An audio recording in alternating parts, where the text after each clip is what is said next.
kwentong ito ay hango sa totoong buhay. Mula ito sa isa nating kabayan na itago na lang natin sa pangalang Gino. Taong 1987, probinsya ng Laguna. Mang Tomas, pang-5 araw nang hindi ka nagbibigay sa amin ah. Baka malaman ni boss to eh. Naku, pare-pareho tayong malalagot sa kanya niyan eh. Alam mo namang sobrang hirap ng buhay. Wala masyadong namimili. Mahina ang bentahan ng isda ngayon. Baka pwede namang makiusap muna. Pag bumalik na sa dati ang bentahan, babawi na lang kami. Naku, ilang araw na ho kasi. Kilala mo naman yung amo namin, di ba? Sige na pare, hayaan mo na yan Bong. Ako nang bahala kay Boss Gillian. Mang Tomas, bumalik ka na sa pagtitinda. Wika ni Gino. Ayang ka na naman Gino eh. Umiral na naman yung pagiging santo mo. Mamaya niyan malaman ni boss yung ginagawa mo dito. Tugon ni Bong. Wala akong pakialam Bong, una sa lahat. Hindi naman sa kanila yung perang kinukolekta sa mga tendero dito eh. Walang karapatan si Boss Gillian sa pinaghirapan ng mga taong yan. Huy, tumahimik ka na mamaya. May makareg sa'yo eh. Halika na nga, umalis na nga lang tayo dito. Maghanap tayo ng paraan para makumpleto yung entrega natin ngayong araw. Pag-uusap ng magpinsang Bong at Gino. Kapwa nagtatrabaho ang mga ito sa isang kilalang sindikato sa kanilang bayan. Sa murang edad, namulat sa karahasan at kalupitan ng lansangan ang dalawa. Maswerteng kinupkop ng mga madre, kaya kahit papano nagkaroon ng pagkakataon ang dalawang mamuhay ng marangal. Ngunit kinakailangan nilang lumabas ng bahay ampunan ng kapwa sumapit sa edad 18. Mag-iingat kayo sa labas ha. Gustuin man naming manatili kayo sa bahay ampunan, pero hindi maaari. May batas na sinusunod ang organisasyon. Wika ni Sister Francia, ang madring nangangasiwa sa bahay ampunan. Naiintindihan ko po Sister. Hayaan nyo, magpapakabait po kami ni Bong. Salamat po sa lahat ng mga tinuro nyo sa amin ha. Dadalaw na lang po kami dito kapag merong pagkakataon. Pangako po, makakahanap kami ng matinong trabaho. Tutulong po kami sa inyo. Tugon ni Gino. Nang mga sandaling ito, naghahanda na ang magpinsan para umalis ng bahay ampunan. Hindi po namin makakalimutan yung kabaitan nyo, sister. Tatanawin po naming malaking utang na loob. Kinupkup niyo po kami. Hindi po ito yung huli nating pagkikita. Gaya nga po ng sinabi ni Gino, babalik po kami dito kapag nakahanap ng matinong trabaho.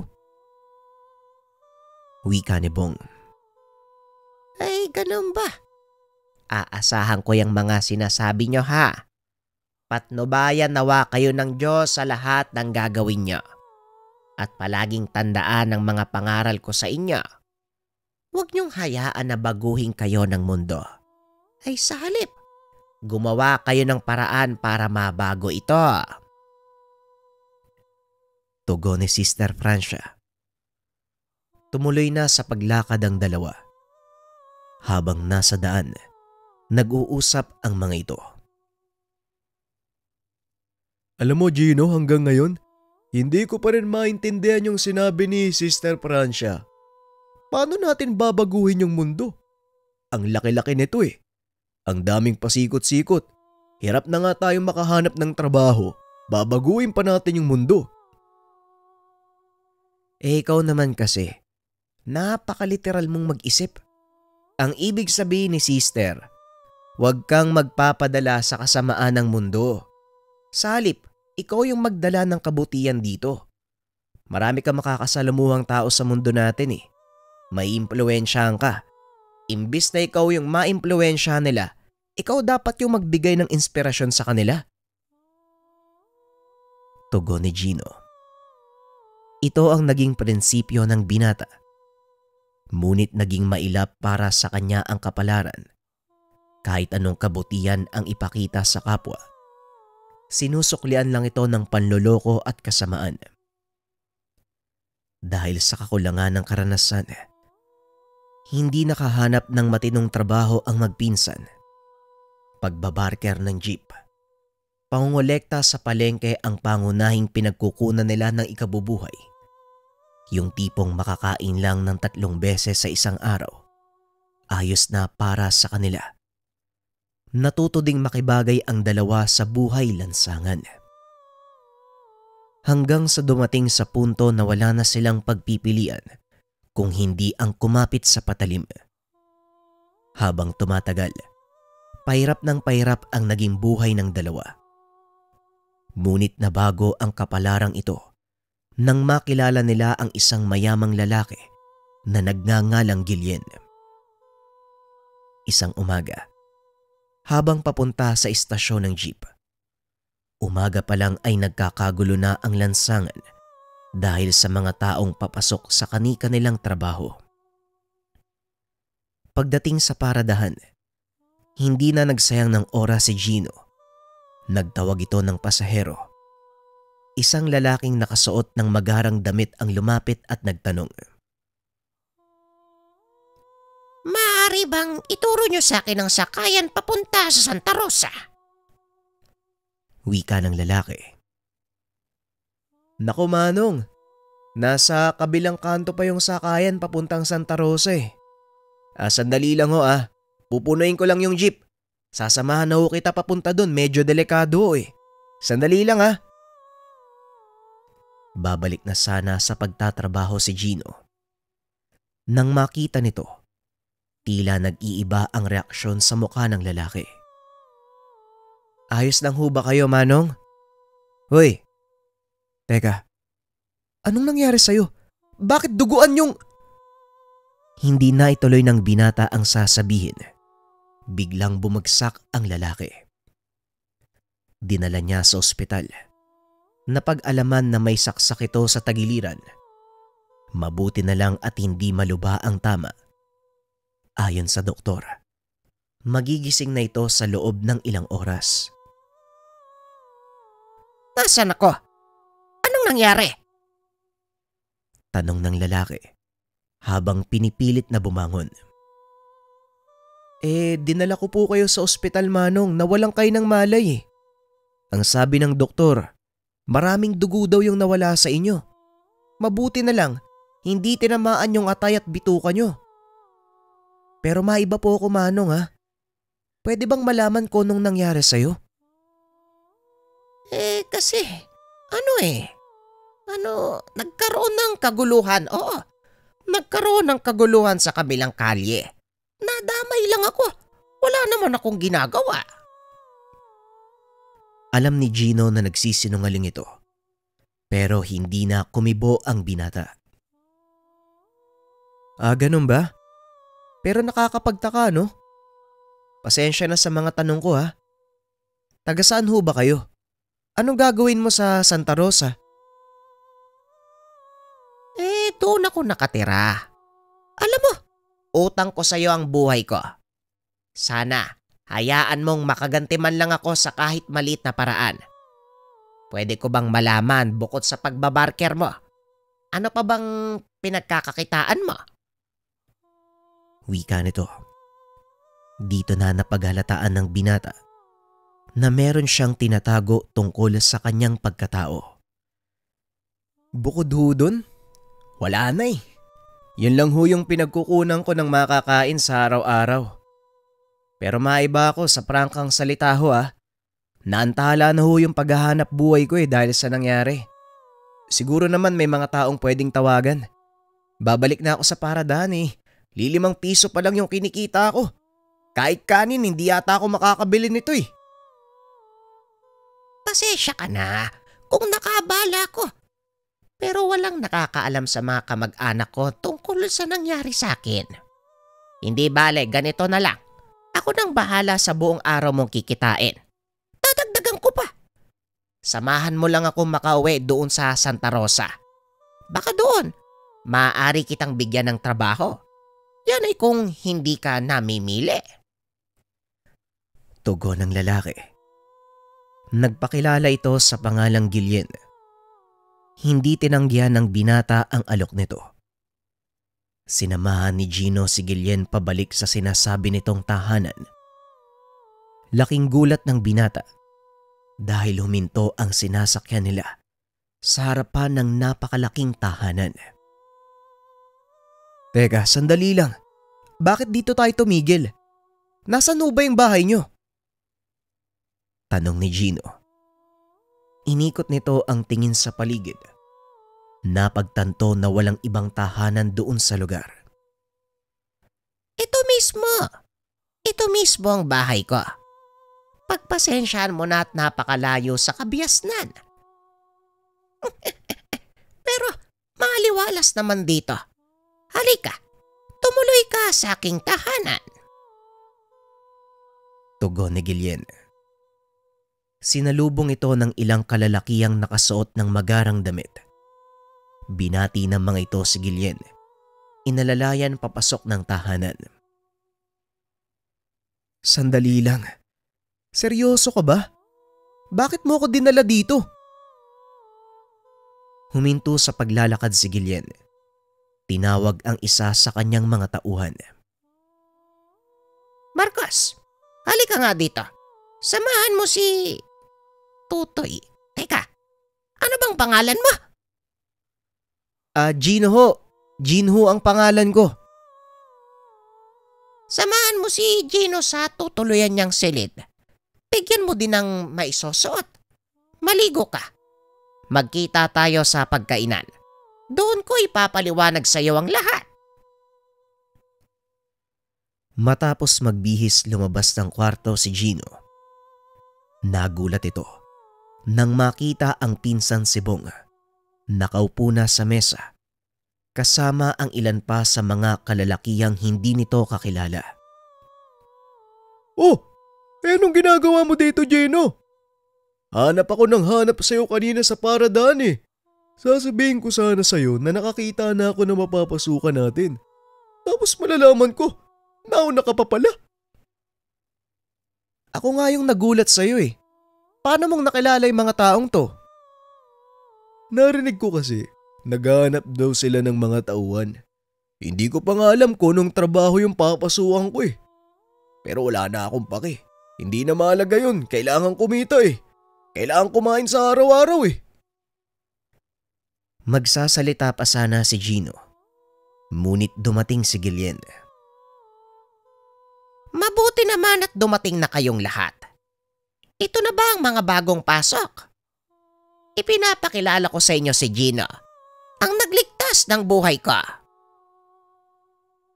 Ay nako, walang anuman ho yun. Ang gusto kong malaman kung anong trabaho yung inaalok mo sa mga taong to. Mabuti. Yan ang gusto ko. Agresibo. Simple lang naman ang trabaho nyo. Hawak ko ang buong palengke dito sa Santa Rosa, maging sa Karatig Bayan. Ang mga nagtitinda at nagbabagsak ng isda sa lugar na yon, nagbabayad sa akin ng proteksyon. Araw-araw akong naniningil sa kanila at dahil lumalawak na ang aking sakop, medyo kinukulang na ako sa tao. May mga lugar na hindi ko nasisingil. May mga lugar na hindi nagbabayad. Yon ang dapat niyong trabahuin. Ganun ba? Yun naman pala kung ganun, sindikato kayong lahat. Kung nalaman ko lang sana ng mas maaga, hindi na sana kita iniligtas eh. Hindi maganda yung ginagawa niyo sa mga tao Wika ni Gino. Inawat siya ng isa sa mga tauhan ni Guillen na ang pangalan ay Marcos. Hoy, Ulupong, mag-iingat ka sa pananalita mo Hindi mo ba alam kung sino ang kausap mo? Bakit? Anong gagawin mo? Gusto ko lang sabihin sa'yo hindi mo ako matatakot dyan sa baril na nakasugbit sa bewang mo. Sige, subukan mong bumunot. Hindi ka sasantuin ng tinidor na hawak ko. Ay nako, tumigil nga kayong dalawa. Pakiusap, Gino. Maupo ka muna. Hindi ito ang tamang oras para magbangayan kaya. Marcos, ikaw nga. Itabi mo yung baril mo. Pasensya na po, Senyor Guillen. Gusto ko sanang ilagay sa tamang pwesto yung batang yan eh. Hindi ko gusto yung tabas ng dila. Masyadong mayabang. O siya. Ako nang bahala sa kanila. Para kang bago ng bago. Ganito ka din naman nung una kang dumating sa mansyon ko. Wika ni Guillen.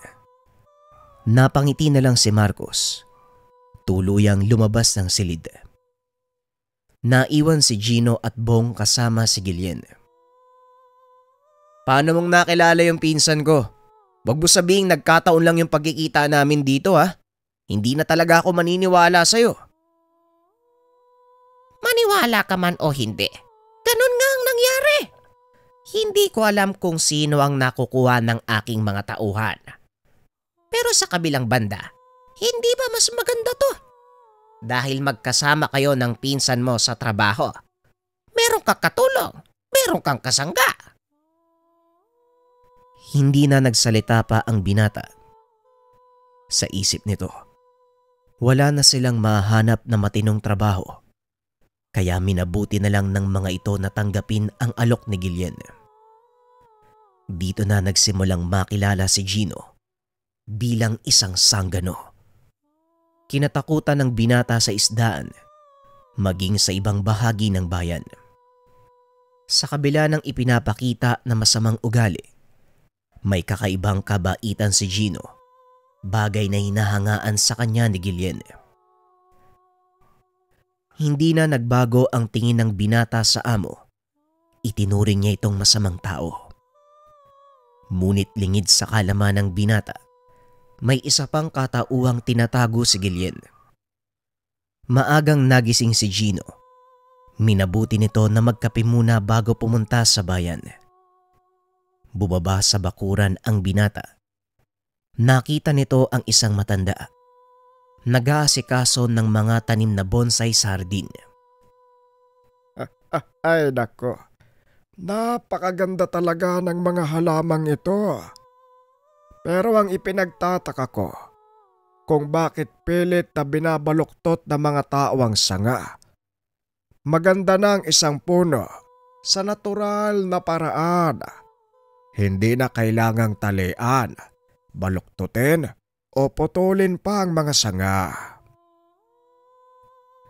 Wika ng matanda.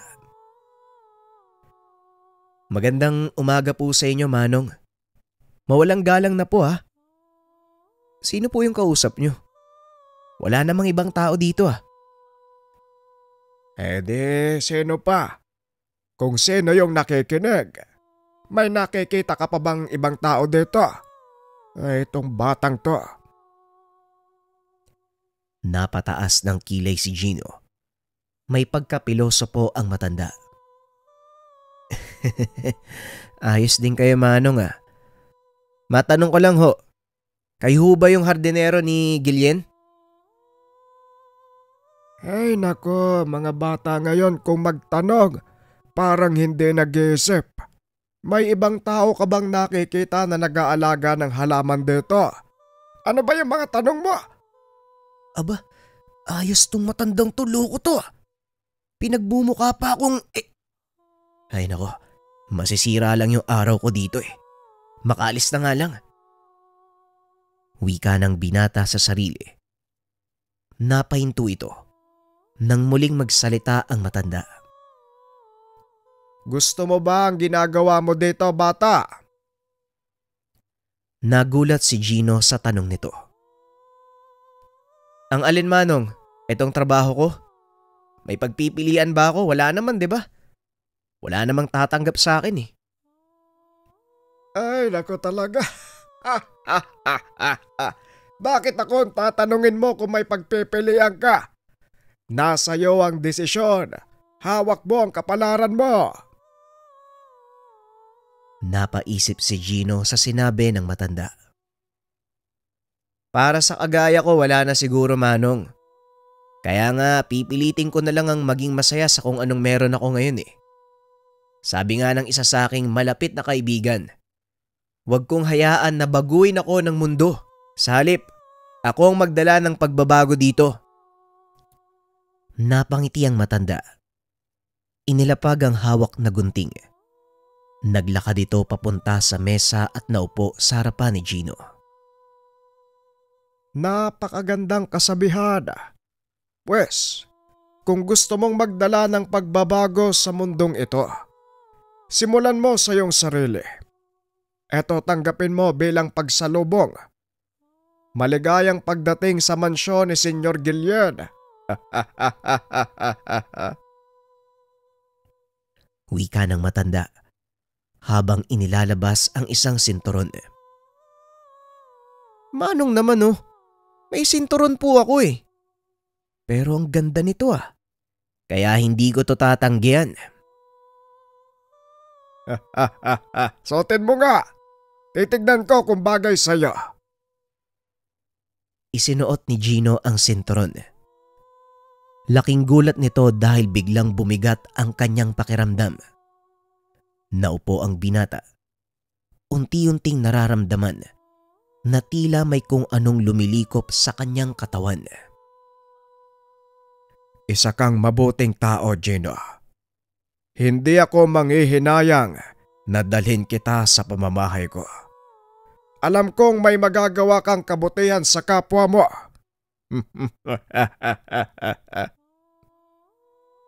Ito ang mga huling katagang narinig ni Gino mula kay Mang Celestino bago siya tuluyang mawalan ng malay.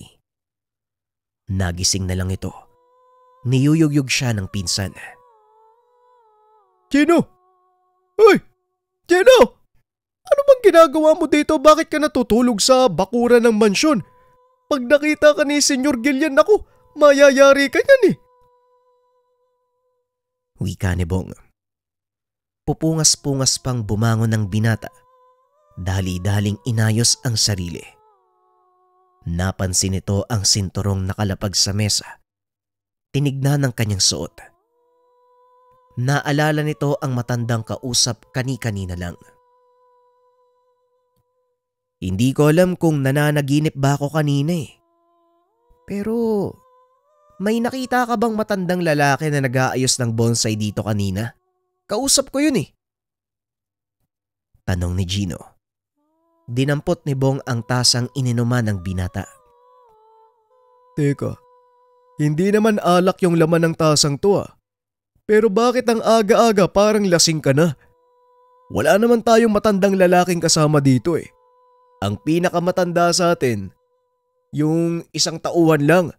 Pero bukod dun wala na eh. Lalabas na si Senyor Guillen oh. Gusto niyang sumama ka sa kanya ngayong araw. Ako na munang bahala sa pangolekta. Ayusin mo nga yung sarili mo. Wika ni Bong. Maya-maya ay lumabas na ang amo. Kasama nito si Marcos. Sinalubong ni Gino ang Ginoo. Inabot ang daladalang bag. Nasabihan ka na ba ni Bong na ikaw ang sasama sa akin ngayon? Tanong ni Guillen. Opo, Senyor Guillen. Ang totoo niyan, handa na nga po ako eh. Magaling kung ganon. Pwes, halika na. Ayokong mahuli sa aking pagpupulong. Tumuloy na ang mga ito sa pupuntahan. Habang nasa biyahe, napuna ng amo ang suot na sinturon ng binata. Ayos ah. Maganda yung bago mong sinturon. Saan mo nabili? Saan galing? Ito po ba? Ano kasi may matanda kanina doon sa hardin. Yun po yung nagbigay sa akin eh. Kaso nga lang sabi ni Bong, wala naman daw tayong hardinero eh kaya nagtataka ako kung sino yung matandang yun. Wala nga. Pero hindi bali na. Ang mahalaga bagay sa'yo. Siguro, magagamit mo yan para magdala ng pagbabago sa mundo, ano? Nagulat ang binata sa sinabi ng amo. Wala siyang ibang pinagsabihan ng katagang iyon kung hindi si Bong at ang matandang hardinero. Hindi na lang niya binigyan ng pansin. Sa isip ng binata, maaaring si Bong ang nakapagbanggit nito sa amo. Nga pala amo, saan ba tayo pupunta? Pupunta tayo sa Maynila. May mahalaga akong pagpupulong na tataluhan. Mapanganib ang lakad na ito, Gino. Nakita ko ang potensyal mo, kaya ikaw ang sinama ko. Malaki ang tiwala ko sa iyo, bata. Buhay natin ang nakataya sa lakad na ito. Huwag po kayong mag-alala, Senyor Guillen. Ako pong bahala sa inyo. Walang makakadikit ni isa man sa mga kalaban nyo. Wika ng binata. Tumawa ng malakas si Guillen. Tinapik sa balikat si Gino. Inabot ng 3 oras ang biyahe mula Laguna hanggang Maynila. Huminto ang sasakyan ni Guillen sa harapan ng malaking gusali. Sumunod ka sa akin, Gino. Huwag kang mag-alala. Mga kaibigan ko ang nasa loob ng gusali. Hindi nila tayo gagalawin. Wika ng amo. Tumangulang si Gino bilang pagsang-ayon. Naglalakad ang mga ito papasok ng gusali. Nang makarating sa loob, sinalubong ng ilang kalalakihan ang dalawa. Mabuti naman at nakarating ka, matandang ermitanyo. Sino tong kasama mo? Tanong ng isa sa mga lalaki. Baguhan pa lang si Gino Pacundo, kaya magpakabait ka sa kanya. Tugon ni Guillen. Alam mo naman ang patakaran natin sa samang ito, Senyor Guillen. Kailangang binyagan ng mga baguhan. Wika ng lalaki na nagngangalang Pacundo. Nako, huwag ka nang mag-abala. Subok ko na ang kakayahan ng batang yan. Kaya sinisiguro ko sa'yo, pagsisisihan mo lang ang pagbibigay sa kanya ng pagsubok. Bueno, tara na. Siguradong nag-aantay na ang ibang kasama. Tugon ni Guillen. Nakatingin ng nakakaloko si Pacundo sa binata. Tinaasan lang ito ng kilay ni Gino. Habang naglalakad, hindi maiwasan ng binatang mamangha sa lugar. Papunta sila sa pinakailalim ng gusali. Ramdam ni Gino ang kakaibang presensya. Nung una, inakala nitong dahil lang sa lokasyon ang kanyang nararamdaman. Ngunit kalaunan, napagtanto ng binata parang may kakaiba sa mga taong karap nila. Mistiso ang mga ito. Nakasuot ng magarang kasuotan. Ang ilan ay nagsasalita pa sa wikang Espanyol. Nakatayo lang ang binata sa isang sulok habang pinagmamasdan ang among nakikipag-usap sa mga naroon. Maya-maya pa, naupo ang mga ito sa mahabang lamesa at ang nasa pinakadulo, walang iba kung hindi si Guillen. Sinimula ng mga ito ang pagpupulong. Wala namang kakaibang kaganapan. Tungkol sa kalakaran ng negosyo ni Guillen ang kanilang pinag-uusapan. Halos 2 oras, nag-usap-usap ang mga ito. Nangangalay na ang binti ng binata, kaya naisipan itong mag-unat-unat. Napalingon si Gino sa dingding.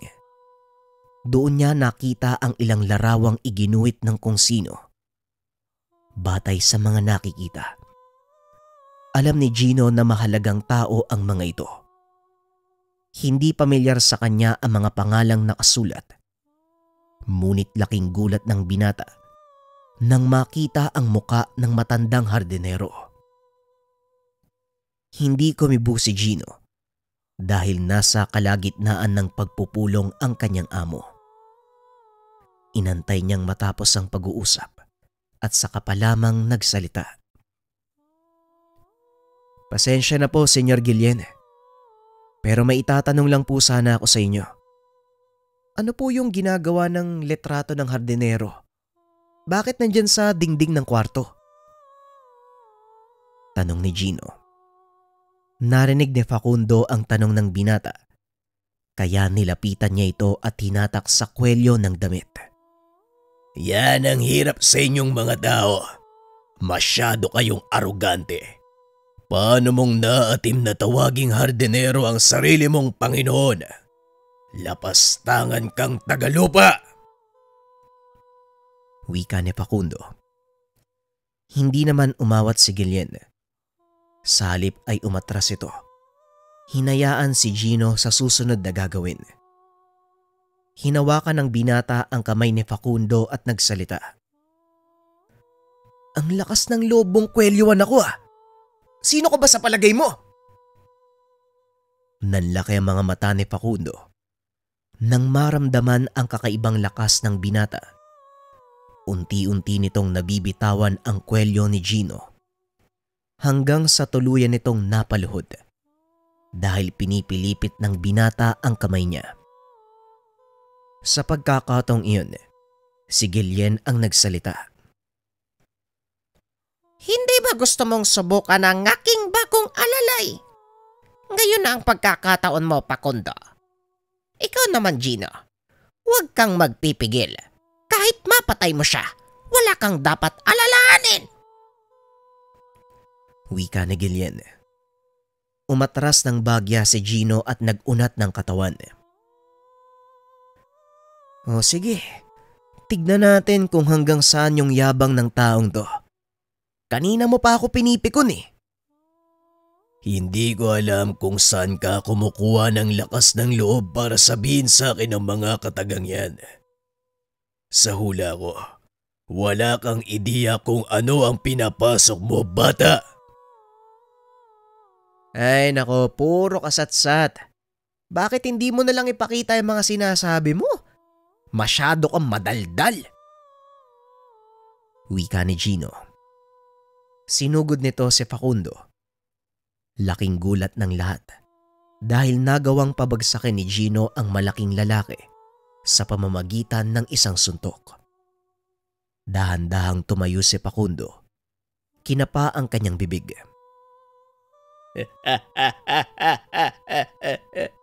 Sa loob ng mahabang panahon, ngayon lang uli ako nakaramdam ng ganitong kalakas sa suntok.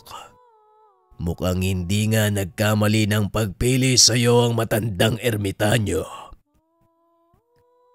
Wika ni Facundo. Naglakad siya papunta kay Gino.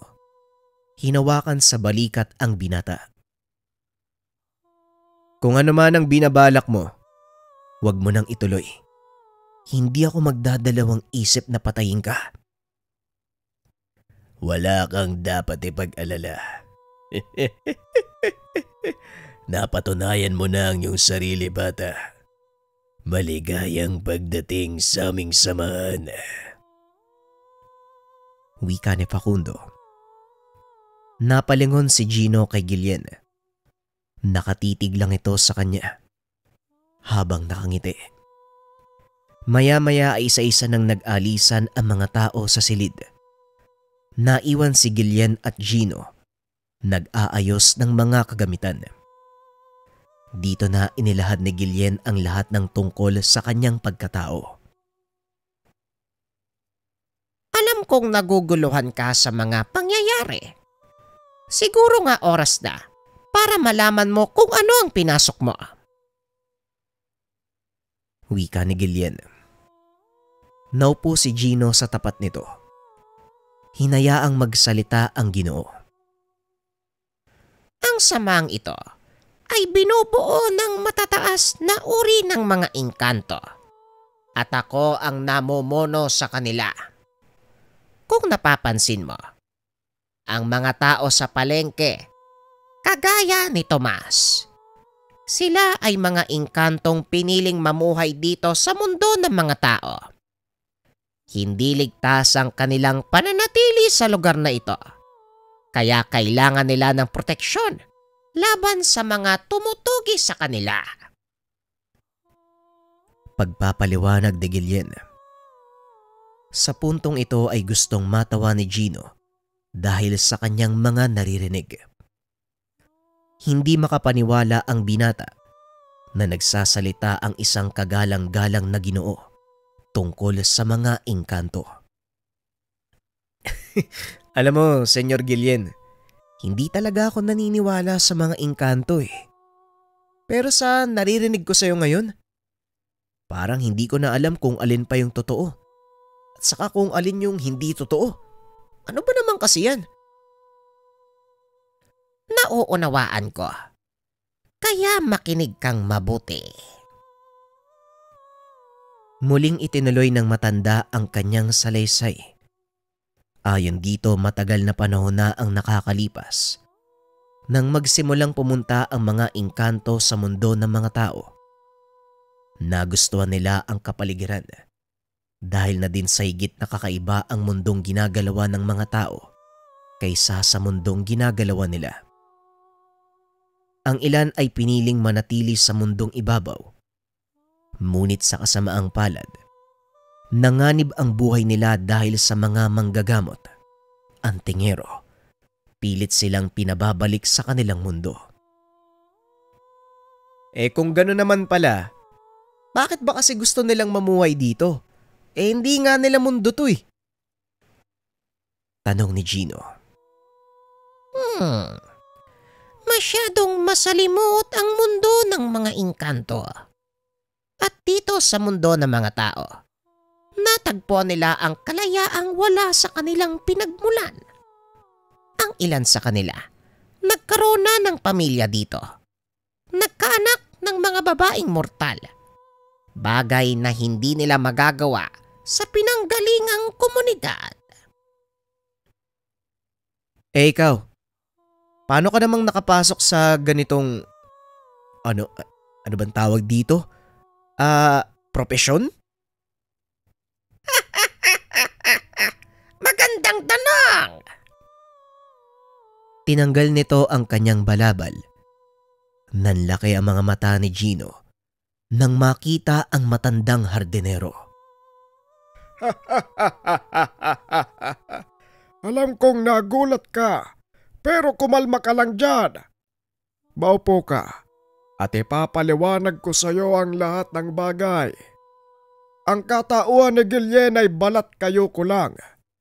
Ito ang aking totoong wangis. Wika ni Mang Celestino. Teka, Manong, engkanto ka rin ba kagaya nila?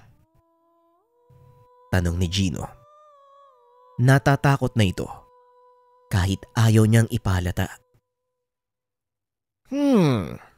Hindi ako engkanto. Sabihin na lang natin, isa ko sa mga albularyo na nakaunawa sa mga engkanto. Sinikap kong marating ang antas ng pagiging ermitanyo upang mabigyan sila ng sapat na proteksyon habang nandito sila sa mundo natin. Yon ang kanilang binabayaran sa samang ito. Pagpapaliwanag ni Mang Celestino. Eto naman pong sinturon na binigay mo kanina. May kinalaman po ba to sa biglaang paglakas ng katawan ko? Ang sinturon ng infinito. Sabihin natin ganun na nga. Ipinagkalob ko sa iyo ang gamit na yan dahil alam kong malaki ang magiging papel mo sa samang ito, Gino. Tugon ni Mang Celestino. Sa totoo lang, Manong, hindi ko na alam kung ano pa yung iisipin ko eh. Kaso nandito na ako eh. Siguro papangatawanan ko na lang. Wika ni Gino. Ito ang naging simula ng pagbabago ng pananaw ni Gino sa buhay. Unti-unti nitong naunawaan ang lahat ng sinasabi ni Mang Celestino. Nakiusap din ng matanda. Huwag ipagsabi ang kanyang lihim kahit kanino. Itinago ni Gino ang lihim ng matanda dahil alam ng binata ang totoong pagkatao ni Guillen. Lagi itong nahaharap sa panganib, nasasangkot sa mga basag ulo. Kung minsan, hindi maiwasang makabangga ng binata ang ilang malalakas na manggagamot. Isang hapon, Kakagaling lang nito sa pangolekta nang harangin siya ng isang lalaki. Pilit umiwas si Gino, ngunit sinadya ng lalaking iyon na banggain siya. Ano bang problema pare? Wala ka bang magawa? Tanong ni Gino. Malaki ang problema ko. Nakatayo ngayon sa harapan ko, ulubog! Pwede ba nagmamadali ako eh? Kung wala kang magawa sa buhay mo, huwag ako yung pagdiskitahan mo. Magganap ka ng iba. Wika ni Gino. Papaalis na sana ang binata nang biglang hawakan ng lalaki ang kanyang braso. Ang hindi ko maintindihan, kung bakit nyo binibigyan ng proteksyon ng mga inkantong nandito sa mundo. Hindi ba malinaw sa inyo? Bawal sila sa lugar na ito. Tanong ng lalaki. Isa ka pala sa mga taong makikitid yung utak ano? Alam mo may mga dahilan kami at kahit anong paliwanag ang gawin ko, hindi mo maiintindihan dahil sarado naman yung kokote mo. Sarado ang kokote. Matanong nga kita, gaano ba kalaki ang tinatanggap mo sa mga inkanto bilang kabayaran? Muling tanong ng lalaki. Dito na nag-init ng tuluyan ang ulo ni Gino. Hinarap niya ito at bahagyang itinulak. Kung wala kang matinong sasabihin, umalis ka sa harapan ko. Kung hindi, magsisisi kang kinausap mo pa ako. Wika ni Gino. Laking gulat ng binata nang biglang nanigas ang katawan nito. Sinubukan niyang humakbang, ngunit tila hindi na nakakabit ang mga paa sa kanyang katawan. Sinasabi ko na nga ba eh, may tangan ka din kagaya ko. Pero bakit mas pinili niyong protektahan ng mga inkanto? Yan ang katanungang naglalaro sa isipan ko. Hindi ko malaman kung ano ba talaga ang totoong pakay niyo. Muling tanong ng lalaki. Kung ano man ang pakay namin, hindi ko na kailangan pang sabihin sa'yo. Wala ka nang pake dun.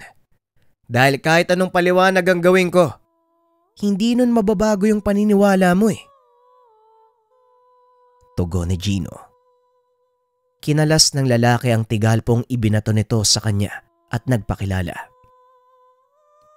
Ako nga pala si Emong. Ikaw, anong pangalan mo? Gino. Gino ang pangalan ko. Ikinagagala kitang makilala, Gino.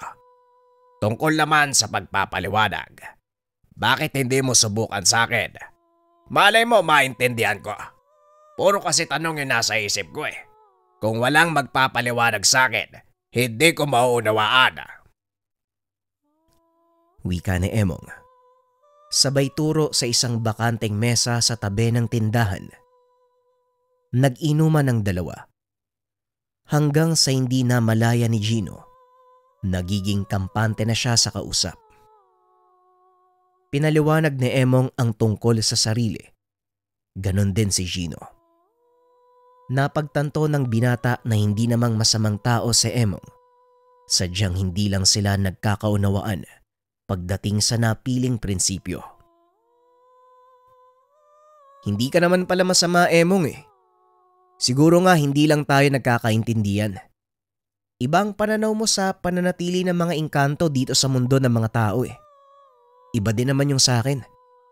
Pero kung titignan mabuti, iisa lang yung hangarin natin eh. Yung mapabuti ang kanilang kalagayan. Tama ka, Gino. May mga engkantong hindi maganda ang pakay sa mundong ito. Ang ilan sa kanila ay nandudukot ng tao para gawing alipin sa kanilang mundo.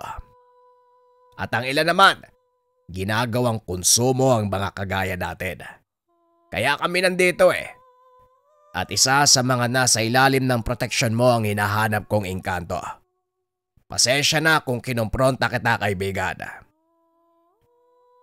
Wika ni Emong. Nagulat si Gino dahil wala itong alam. Teka, sandali lang kaibigan. Hindi ko alam yung sinasabi mo ah. Maaari mo bang ituro sa akin yung sinasabi mong engkanto? Ako mismo yung puputol ng ulo niya para sa'yo. Walang problema, kaibigan. Bukas ng umaga, magkita tayo sa likod ng palengke at ituturo ko sa iyo. Matapos ang masayang inuman, kapwa nagpaalam na ang mga ito. Ngunit wala pa ring tiwala si Gino sa bagong kaibigan. Kaya naman sinangguni ng binata ang nangyari sa kanyang amo. Sakit nga sa ulo ang mga albularyong yan. Ang hirap nilang paintindihin. Pero kung totoo man ang sinasabi niya, hindi rin ako papayag na may mga lumalabag sa kasundo ang ibinigay ko sa kanila. Ang mabuti pa, mag-obserba ka muna sa mga sakop natin. Wika ni Gillian. Kinabukasan maagang nagtungo sa nasabing lugar si Gino para katagpuin si Emong. Dumating naman ito gaya ng napag-usapan. Ang akala ko magsasama ka ng ibang albularyo. Kala ko pagtutulungan niyo ako eh. Wika ni Gino. Kumikilos akong mag-isa, Gino. Isa pa, may isang salita ako. Hindi ako traidor gaya ng iniisip mo. Halika, ituturo ko sa iyo ang sinasabi kong engkanto. Wika ni Emong. Naglakad ang mga ito papasok sa gulayan. Itinuro ni Emong ang isang lalaki. Teka, si Gabo? Oo, tama ka. Nasa ilalim nga siya ng proteksyon ni Amo. Pero matagal ko nang minamanmanan ng isang yan eh. Wala naman ako napapansing kakaiba. Maliban na lang sa… Hindi na naituloy ng binata ang sasabihin. Meron siyang naalala. Nilapitan ni Gino ang lalaki at kinausap. Gabo, pwede ba kitang makausap sandali? Tanong ni Gino. Walang problema, Boss Gino. Tungkol saan? May mga narinig kasi ko tungkol sa'yo eh. Pero syempre, gusto ko pa ring malaman ang katotohanan. Tungkol saan ang gusto mong malaman? Tungkol sa pandurukot nyo ng mga bata dito. Dinadala nyo daw sa mundo nyo eh. Nanlaki ang mga mata ni Gabo nang marinig ang tanong ng binata. Hindi ko alam ang sinasabi mo. At isa pa, nagbabayad kami ng sapat na proteksyon sa amo mo. Sobra pa nga ang ibinibigay ko eh. Kaya siguro naman, malaya kaming gawin kung ano man ang gusto namin, alinsunod sa mga patakaran. Nagtaas ng kilay si Gino sa naging tugon ni Gabo. Oo, tama ka. Nagbibigay nga kayo ng proteksyon eh. Pero hindi nasaklaw ng proteksyong yun ang paggawa nyo ng hindi maganda sa mga tao. Alam ko ang patakaran. Kung totoo man ang narinig ko, malinaw na nilabag nyo ang kasunduan. Wika ni Gino. Ay nako. Kahit na lumabag pa kami sa kasunduan na yan, wala ka rin namang magagawa eh. Tuta ka lang ni Gillian. Sumusunod sa mga utos. Tandaan mo, ang ginto namin ang bumubuhay sa mga kagaya mong tao. Sandali nga. Gusto mo bang pag-usapan natin to sa ibang paraan? Ilang piraso ba ng ginto ang gusto mo? Sabihin mo lang at ibibigay ko sa'yo. Manahimik ka lang.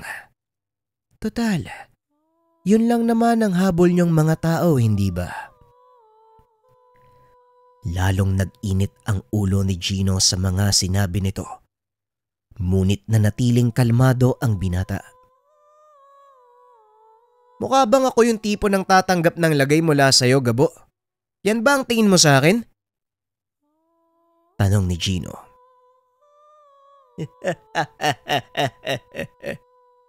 Huwag kang magmalinis, Gino. Bakit? Ano ba ang dahilan mo? Bakit ka nagtatrabaho kay Gillian? Hindi ba para kumita? Napakaraming tao sa lugar na yun. Hindi maaaring gumawa ng gulo ang binata. Papalampasin kita ngayon. Pero sa oras na mapatunayan ko na totoo yung mga naririnig ko, humanda ka. Kakatayin kita. Isisilid sa kahon na may yelo. Wika ni Gino. Matapos ay umalis na ito sa lugar. Ha? Ano sabi? Umamin ba? Tanong ni Emong. Oo, umamin Emong. Pero malakas ang loob ng isang yun. Siguro maliban kay amo. May iba pang nagbibigay sa kanya ng proteksyon eh. Malamang ganun nga. Pero kung ako sa'yo, Gino, gagawa ako ng paraan. Kayo din ang mapapahamak pag nagkataon. Payong kaibigan lang. Wika ni Emong. Matapos ay nagpaalam na ito. Pagsapit ng hapon habang papawi, sinalubong ito ng ilan sa mga tauhan ng kanyang amo. Ayon sa mga ito, maluba ang kalagayan ng pinsan nitong si Bong. Kasalukuyang nasa ospital. Matapos magtamo ng 4 na saksak sa likod. Dali-daling pinuntahan ni Gino ang pinsan. Nakita itong nag-aagaw buhay sa ospital. Sino sa palagay mo ang gagawa nito sa kanya? Alam ng lahat na nagtatrabaho sa akin si Bong. Kaya hindi ko lubos maisip kung sino ang gagawa nito sa pinsan mo. Wika ni Gillian. Isa lang ang pinaghihinalaan ko, Senyor Gillian. Si Gabo. Tugon ng binata. Matapos ay kagad siyang umalis. Balak nitong puntahan si Gabo upang kumprontahin. Bagaman walang sapat na katibayan, si Gabo lang ang may sapat na motibo para gawin ito. Pagdating sa gulayan, saktong nagliligpit na si Gabo. Inantay ng binatang makalis ito para masundan. Ilang sandali pa ay naglakad na palayo si Gabo. Palihim na sinundan ni Gino ang engkanto hanggang sa makarating ito sa isang eskinita. Huminto ito sa tapat ng isang pintuan. Ilang beses na kumatok bago tuluyang pagbuksan na nagbabantay mula sa loob. Naglakad ang binata papunta sa pintuan. Sinubukang ring kumatok. Hindi akalain ni Gino na pagbubuksan siya ng nagbabantay. Ni hindi man lang ito naghinala. Tuloy-tuloy na naglakad ang binata papasok. Hanggang sa marating nito ang isang bulwagan na napakaraming engkanto na nagtitipon. Napalingon ang mga ito nang maramdaman ng binata. Binati siya ng mga engkanto. Inanyayaan sa kanilang mga mesa. Ama naman, nandito ka rin pala, Gino. Mabuti naman at natunton mo ang lugar na ito. Dito kami nagtitipon-tipon para magliwaliw. Bakit hindi ka maupo sa aking mesa? Wika ng isa sa mga engkanto. Hindi na ho siguro. May hinahanap po kong engkanto eh. Nasaksak kasi si Bong. Siguradong nandito yung may gawa nun. Naku, mukhang nagkamali ka ng pinasok, Gino. Pugat to namang engkanto. Walang kapangyarihan na mga kagaya mo sa lugar na ito. Sino bang hinahanap mo? Si Gabo, Manong. Nakita ko siyang pumasok sa silid na yun eh. O siya? Ako nang bahala. Pero mag-abang ka na lang sa labas. Delikado kung dito ka gagawa ng eksena. Wika ng engkanto. Ngunit imbis na sumunod sa sinabi nito, marahang sinundan ni Gino ang matanda. Hanggang sa makarating ito sa silid na pinasukan ni Gabo. Narinig nito ang usapan sa loob ng silid. Pinagagalitan ni Tatang Tomas si Gabo. Nakipagsagutan nito sa kanya. Hanggang dito ba naman? Sinundan pa ako ng tuta ni Gillian. Hindi ba siya nadala sa ginawa ko sa kasama nila? Masyado nang nakikialam ang taong yan. Wika ni Gabo. Nang makumpirma ang hinala, walang pagdadalawang isip nitong sinipa ang pintuan. Sinugod ang mga humarang sa kanyang engkanto. Narinig ko yung lahat ng sinabi mo, walang yaka. Pinalampas na kita eh. Pero pati pinsan ko, pinakialaman mo pa. Nagulat si Gabo. Hindi nito akalaing maglalakas ng loob si Gino na pasukin siya sa silid. Ayos ka rin ah. Talagang sinugod mo pa ako. Alam mo ba kung nasan ka, bata? Nandito ka sa teritoryo ko. Inikot ni Gino ang tingin. Nakita ang napakaraming tauhan nito. Sa tingin mo ba matatakot ako sa mga tauhan mo? Pagbabayaran mo yung ginawa mo sa pinsan ko. Matapos ay sinugod ito ng mga tauhan ni Gabo. Ngunit dahil sa tangang sinturon ng infinito, walang naging panama ang mga engkanto sa binata. Mukhang nakalimutan mo yata kung sino ako, Gabo. Hindi ako lalagay ni Guillen sa ganitong posisyon kung wala akong sapat na kakayahan para paluhurin sa lupa yung mga kagaya mo. Wika ni Gino habang binibitawan ang huli sa mga tauhan ni Gabo. Kitang-kita naman ang matinding takot sa mukha ng engkanto. Ni minsan, hindi nito inasahan na ganun kalakas ang binata. Teka, kumalma ka, Gino. Pwede naman natin pag-usapan to eh. Magkano ba ang kailangan mo? Sabihin mo lang kung ilang ginto. Ibibigay ko sa'yo. Kagaya ng sinabi ko sa'yo, hindi ako nasisilaw kung ano man ang iaalok mo sa akin. Pagbabayaran mo ang ginawa mo! Wika ni Gino. Binunot ni Gabo ang kanyang punyal. Sinugod si Gino. Kung mamamatay ako dito, mas mabuti pang isama kita. Sinalo ni Gino ang patalim gamit ang kanyang palad. Unti-unting inangat papunta sa leeg ni Gabo. Sabay tulak, dahilan para bumuon ito sa ngalangala ng engkanto. Binunot ni Gino ang kanyang punyal. Walang pagdadalawang isip na sinaksak sa puso ni Gabo. Inihagis ng binata ang katawan nito sa mga nagtitipon na engkanto. Magsilbing aral sa inyo ang nangyari. Kung meron pang nais lumabag sa kasunduan, huwag niyo nang ituloy. Dahil hindi ako magmimingming na itulad kayo sa engkantong to. Nagsigawan ang mga engkanto. Matagal na pala nilang nais na mawala si Gabo. Ang ilan sa mga ito, sinabihang nababahiran ang kanilang malinis na pangalan dahil sa kagagawan ng mga kagaya ni Gabo.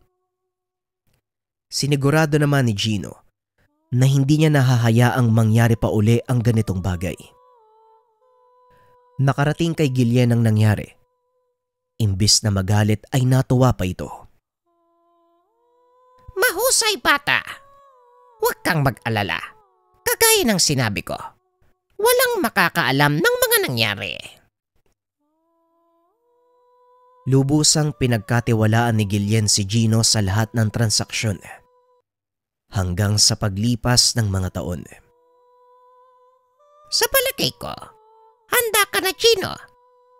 Nakita ko ang malaking pagbabago sa iyong pagkatao sa mga naglipas na taon. Masasabi kong hindi ako nagkamali.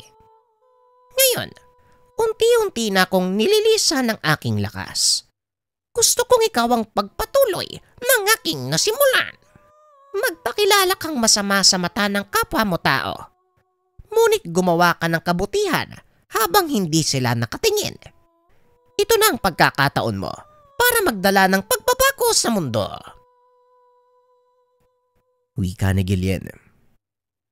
Nang mga sandaling iyon, unti-unti nang nararatay ang matanda. Hindi ito nagpakita sa totoong anyo dahil naroon ang ilan sa kanyang mga tauhan na hindi nakakaalam ng totoo niyang pagkatao. Huwag kang magsalita ng ganyan, amo. Alam kong mahaba pa yung pagsasamahan natin eh. Kumapit ka lang. Hindi, Gino. Mahina na ang katawan ko. Gaya ng lahat ng nilikha, kailangan kong lisanin ang mundo. Ngunit hindi ako aalis nang walang iniiwang legasiya. At ikaw yon, iho. Naway pagpatuloy mo ang aking simulain. Hanggang sa muling pagkikita. Muling wika ng matanda bago ito tuluyang mamaalam. Naging malinaw naman sa lahat ng mga tauhan nito ang gustong mangyari ng matanda. Si Gino ang nagpatuloy ng kanyang gawain. Pinangalagaan ng binata ang mga engkantong naninirahan sa mundo ng mga tao habang pinapanatili ang balanse at kaayusan. Hindi naging madali para sa kanya ang simula. Ngunit kalaunan ay nakasanayan niya ito. Sa tulong ng ilang matataas na engkanto, nagawang panatiliin ng binata ang kaayusan. Sa paglipas ng mga taon, kinilala si Gino bilang pinakamalupit na sindikato sa kanilang lugar. Tinugis pa ito ng kapulisan dahil sa napakadaming asunto mula sa mga taong hindi nauunawaan ang totoong pakay. Gayunpaman, hindi ito naging hadlang para may sakatuparan ng binata ang sinumpaang tungkulin sa namatay na amo. Nagtago si Gino. Walang sino man ang nakahanap ng kanyang totoong kinaroroonan. Bagaman hindi na nagpapakita sa mga engkanto, patuloy pa rin ang pananalig nila na hindi sila papabayaan ni Gino, ang isang taong sanggano na tumanggap ng limos mula sa ermitanyo.